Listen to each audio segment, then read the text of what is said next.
What if the world you inhabit is not a creation, but a simulation? Not a home, but a harvest? For 2 millennia, a shadow has been cast over the true nature of human existence.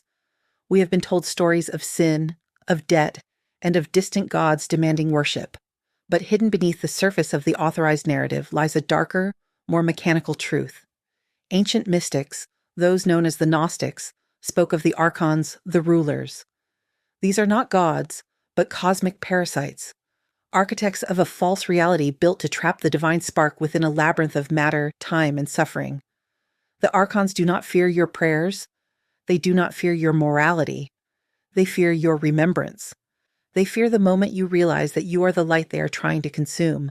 The Gospel of Philip is the most suppressed manual of spiritual rebellion ever discovered.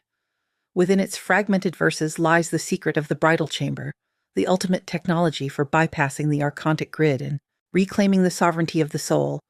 This is not a wedding of bodies. It is a fusion of realities. It is the tactical reunification of the self that was shattered before time began.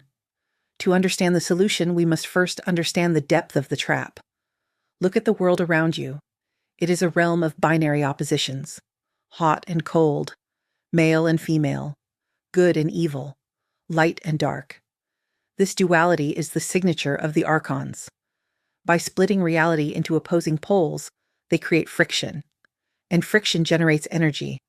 Your pain, your longing, your constant sense of not being enough, this is the Loosh that feeds the system. The Gospel of Philip tells us that when humanity entered this realm, it did not arrive whole. It was fractured. This is the primordial split.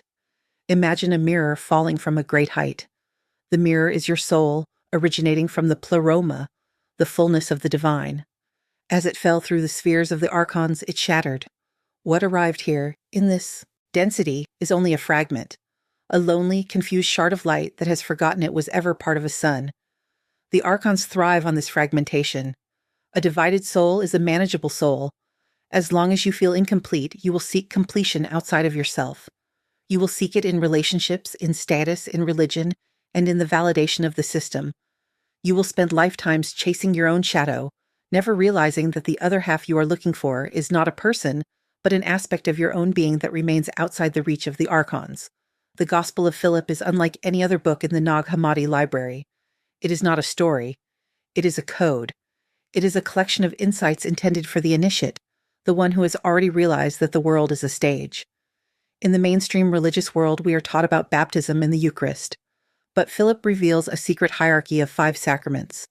The last and highest of these is the Bridal Chamber. The text tells us that while baptism washes the soul and the chrism grants authority, only the Bridal Chamber grants freedom. It is the Holy of Holies. Why was this teaching buried? Why did the early church, acting as the earthly arm of the Archontic influence, burn these scrolls? Because the Bridal Chamber teaches that you do not need a mediator. If the union is internal, the priest is obsolete. If the power is within, the state is powerless. The Archons govern through the law of the mediator. They want you to believe that God is out there and you are down here. They want a gap between you and the source because in that gap, they can sit and demand a toll. The Bridal Chamber closes that gap. It collapses the distance. It teaches that the bridegroom and the bride are symbols of your higher intellect and your earthly awareness. When they meet, the Archons lose their grip. Philip writes that the world came about through a mistake, for he who created it wanted to create it imperishable and immortal, but he fell short of attaining his desire. This is a direct strike at the demiurge, the chief archon. The world is a flawed copy of a higher reality. Because it is flawed, it is hungry. It needs to consume life to sustain itself. You are that life, but you are also a stranger in this world. You are in it, but not of it. The Bridal Chamber is the process of realizing that your true identity is the syzygy, the unified pair. In the Gnostic vision, every human has a twin, a celestial counterpart that never descended into the mud of matter. This is your angel, your perfect mirror. As long as you are separated from this twin, you are a fragment. You are susceptible to the unclean spirits that Philip warns about. These spirits, Archontic programs, attach themselves to your fractures. They feed on your trauma, your anger, and your ego. But Philip gives us a profound promise. Those who have joined in the Bridal Chamber will no longer be separated. Once the union occurs, you become clothed in light. To the Archons, you become invisible. You no longer emit the frequency of fear or lack. You become a son of man, a term that in Gnostic circles meant a human who has achieved divine integration. How did we lose this? The Gospel of Philip explains that the Archons use names to deceive us. They take holy concepts and attach them to worldly things to keep us grounded in the illusion. They took the idea of love and turned it into attachment. They took the idea of law and turned it into control. The greatest deception, however, is the deception of the image. We are taught to identify with the body, the name, and the history given to us by the system. We look in the mirror and see a human. But Philip says, "You saw the Spirit, you became Spirit.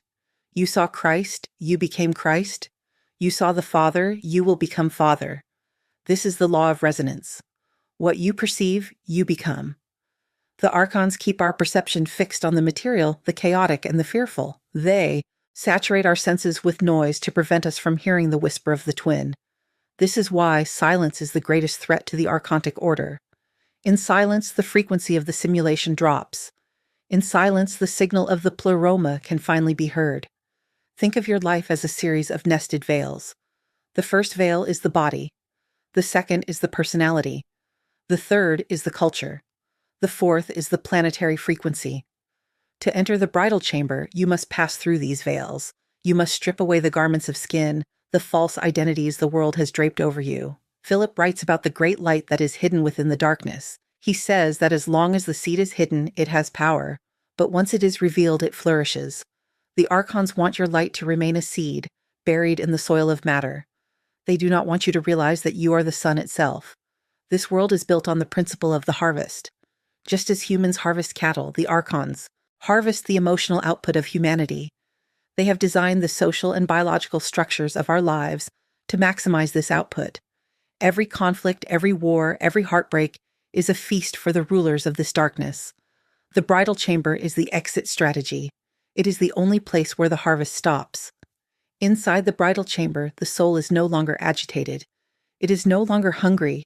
It is no longer seeking. When the soul meets its celestial partner, it achieves a state of equilibrium that the Archontic grid cannot process. It becomes a dead zone in their surveillance. The mystery of the bridal chamber is also the mystery of the divine feminine. For centuries, the Archontic influence has worked to suppress the feminine aspect of the divine, because the feminine is the gateway to the intuitive, the irrational, and the internal. By making the divine exclusively masculine, external, and legalistic, the Archons turned spirituality into a hierarchy. But the Gospel of Philip places Mary Magdalene at the center of the mystery. She is the one who understood. She is the one who showed that the path to the bridal chamber is through the heart, not through the intellect. The kiss shared between Jesus and Mary was not an act of earthly passion, but a transmission of light, a recognition of the syzygy. To begin the process of entry, one must first recognize the false self. This is the ego, the persona constructed by the Archontic system. It is the part of you that is afraid, the part that wants to belong, the part that believes it is limited by birth and death. This self is a program. It is a script written by the rulers to keep you occupied while they drain your essence. The bridal chamber requires the death of this false self. Not a physical death, but a withdrawal of energy. You stop feeding the program. You stop identifying with the reflection in the Archontic mirror. The process is one of radical recollection. You are not learning something new. You are remembering something ancient. You are remembering the frequency of the pleroma. You are remembering the feeling of being whole before the split. This memory is stored in your DNA, in the very cells that the Archons tried to claim as their own. It is a light that never fully went out. When you focus on this internal stillness, you are standing at the threshold of the chamber. The Archons will try to pull you back. They will throw distractions at you. Financial stress, emotional triggers, the lure of the senses. They will whisper that this is all fantasy, that the only reality is the one you can touch. These are the guardians of the gate. They are testing the strength of your resolve. If you can remain in the center, if you can hold the awareness of your own divinity, despite the chaos of the simulation, the veils begin to thin. You begin to see the world for what it is, a flickering projection, a shadow play, and in that moment of seeing, the power of the Archons vanishes. A shadow cannot hurt you once you turn on the light. The bridal chamber is the turning on of that light. It is the final reclamation of the human soul. It is the end of the exile. You are no longer a slave in a foreign land. You are a sovereign returning to your throne. The door is open. It has always been open. You only had to stop looking at the walls.